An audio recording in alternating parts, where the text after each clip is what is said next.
Hey everyone, Spider-Kel back again for another excuse me, video review. Today, as you can see, I am going to be doing the War for Cybertron Megatron. Now, I was actually quite pleased with this because I happened to find it in Asda when I happened to go in one day. I always go down the toy aisle because you just never know, and I just stood there waiting and saw this, and there was actually two of them, and I was absolutely thrilled to bits. It's so nice to be finding figures like this in amongst all the Revenge of the Fallen rubbish that you seem to be getting these days. You know, you see it on the internet, you find it on Forbidden Planet, things like that, but to actually find it in Asda again, I was really quite pleased. So suffice to say, I went out and bought this with my birthday money. Ironically enough, I've just turned 30 last week, a week ago today actually, and the first thing I did was with my birthday when he was go out and buy a Transformer. You see, you don't have to grow up. You don't have to grow up at all. I could have gone out and bought something sensible or put it into my savings account, but no, Smegging, I'm buying a Transformer. If I find any more, I'll be buying some more as well. But anyway, yeah, so the War for Cybertron Megatron. Now, I really wanted to get this, and I really want to get Soundwave as well, and I will pick him up at some point. But I've seen a couple of reviews about this guy, and I really do like it. Now, I've decided to start with his tank mode because it's my least favourite. I don't know what. There's nothing wrong with it at all. It looks exactly like it does in the game. It looks pretty cool. It's pretty stylish. There's you know, I'll bring it closer. There's absolutely nothing wrong with it. I mean, you can see his head kind of there and so on. And it looks fantastic, but I just don't like it. I don't know why. I just really don't like it, and I don't really display him like this very much. So, but there we go. That's pretty much it. It's just not my thing, I suppose. You do get the spring-loaded missile. Press a button right there, which I seem to catch all the time when I'm transforming the damn thing, and it does fire quite powerful. There was one point where I was transforming it and I had the arm pointing at my head and it flew past my head, and I was, this is so easy to catch. You just have to kind of, I'll probably do it at one point doing the transformation, but yeah, really nice. As I say, there's nothing wrong with it at all. It looks great. Just, I don't like it. Just there's something about it for me. To transform it is extremely simple, to be honest. Compared to Bumblebee and Optimus Prime, it's extremely simple. Take off the cannon. I'll try and do this without covering it. Take off the cannon, and then we do the legs first. Now the legs are quite simply the easiest thing on any Transformer I've ever seen. Unclip there, you can see this pegs into a little hole in there. Just unpeg them. Before you do that, flip that up, otherwise you won't do it. And then bring these down like that, and this one down like that. Fold these parts down, put them down. There, that's his feet. Simple, absolutely simple. His arms, still quite simple, but have a really cool feature that I like. So first of all, unclip this from the top there, rotate around so the black's at the front, and clip into there. Now this I really like. I'll unfold his arms first. Bring his arms down and like that. Eventually.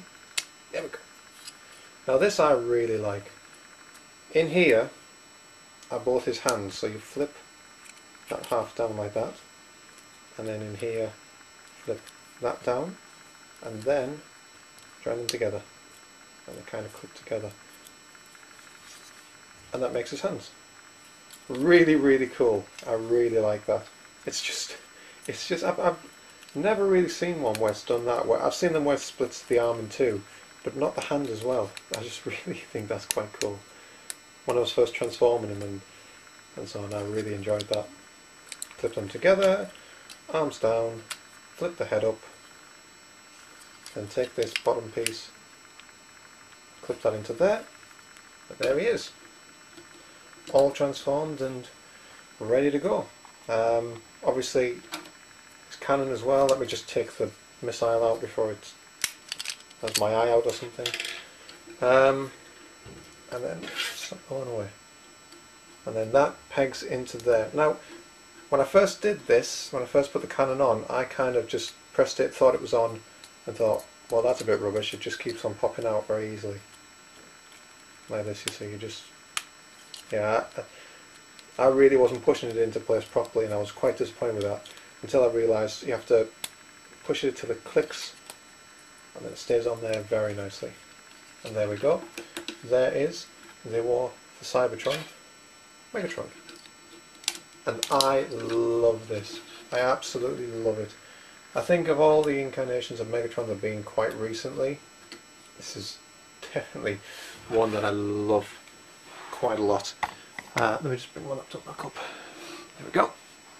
The display on my camera's stopped working for some reason, so I'm having to do this by looking at the video on my laptop itself. But anyway, I absolutely love it. One thing I love most is this. The gun, his arm cannon. It's just massive, but it's not over the top massive like the Masterpiece Megatron is. It's not too small.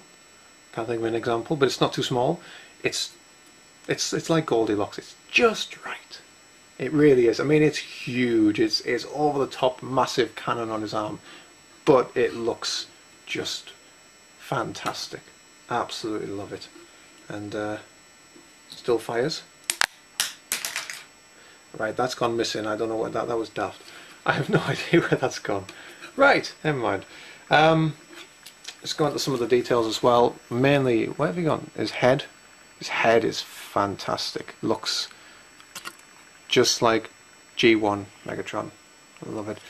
Really nice crafted Decepticon symbol there. The colours as well. Megatron obviously always been all white, and he's got the majority of him is kind of like a cream with the black, but he's also got some spots of red in there, which really I like. Even to the back as well. Just beautiful looking figure. Again, as so many people mention as well, light piping in the head with painted eyes. Goodness knows why they're doing that. It's like you don't see the point in it. Why make light piping when you're going to paint the eyes? I don't get it. Anyway, rotate. Articulation, his head will rotate 360 all the way around. His arms go around. His elbow joints will lift up like this, and they will turn out to the side like that, but they won't turn inwards. That's as far as they will go. No wrist articulation because of the transformation. You can get his arms all the way up there, but that's about it. But you can get some pretty nice poses. His shoulders do move as well, so you can get some pretty nice poses. You know, kind of like this sort of thing, which is pretty cool. But it's quite limited in his arms.